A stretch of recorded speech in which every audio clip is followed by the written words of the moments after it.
నర్మదే నమః.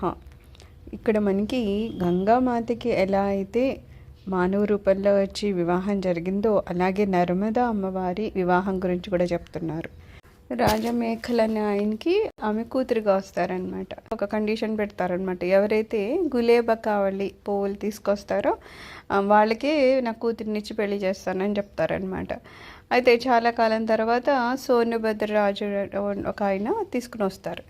అయితే ఎప్పుడైతే అవి తీసుకొచ్చారో అప్పుడు రాజమేఖలు వివాహానికి ఒప్పుకుంటారనమాట. అయితే అందరూ ఇలాగా రాజా సోనభద్ర గురించి పొగుడుతూ ఉంటుంటే నర్మదా అమ్మవారికి చాలా నచ్చుతుంది అనమాట.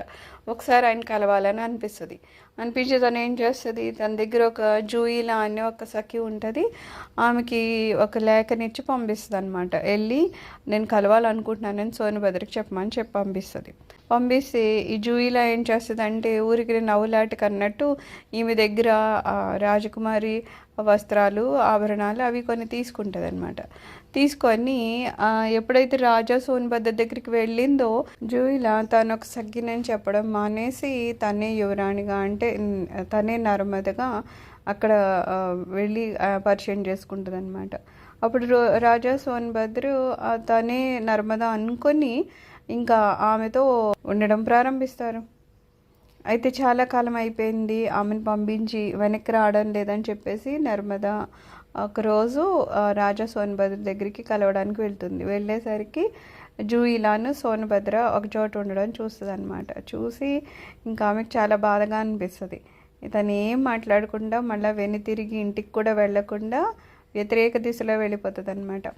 అందుకని ఏమంటారంటే భారతదేశంలో ఎన్ని మహానదులు ఉన్నాయో అన్ని సముద్రంలో కలుస్తాయి, అది కూడా తూర్పు దిక్కుగా వెళ్ళి బంగాళాఖాతంలో కలుస్తాయి.